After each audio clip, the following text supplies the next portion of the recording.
Sentence. এই সেন্টেন্সটা দেখার পর আমরা জানি যে বেশিরভাগ স্টুডেন্টই এই কোয়েশ্চেনটাকে স্কিপ করে দেবে।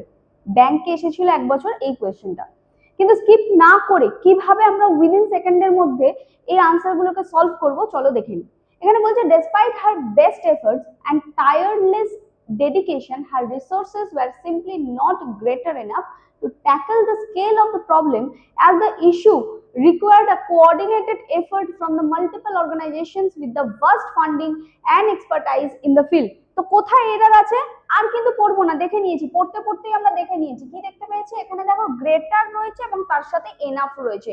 তো জেনে রাখো যদি কোনো সেন্টেন্সে তুমি এনাফ দেখতে পাচ্ছ, এনাফ এর আগে আমরা অ্যাডজেক্টিভ ফর্ম তো লিখতে পারি, এখানে কোনো অসুবিধা নেই, বাট এই adjective form must be in the positive degree. দেখো তো এখানে গ্রেটার, এটা কি পজিটিভ ডিগ্রিতে আছে?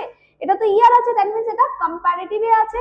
তাহলে এনাফ এর আগে আমাকে পজিটিভ ডিগ্রি লিখতে হবে, দ্যাট মিন্স এখানে আনসার হয়ে যাবে গ্রেট এনাফ। কোথায় এরর রয়েছে? Error is in B part. তো এত বড় সেন্টেন্স স্কিপ না করে কিভাবে তুমি করবে, আই থিঙ্ক ক্লিয়ার করতে পেরেছি। এইরকমই কিছু ট্রিক জানতে আজ সাবস্ক্রাইব করো আমাদের চ্যানেলটা আর বন্ধুদের সাথে শেয়ার করো।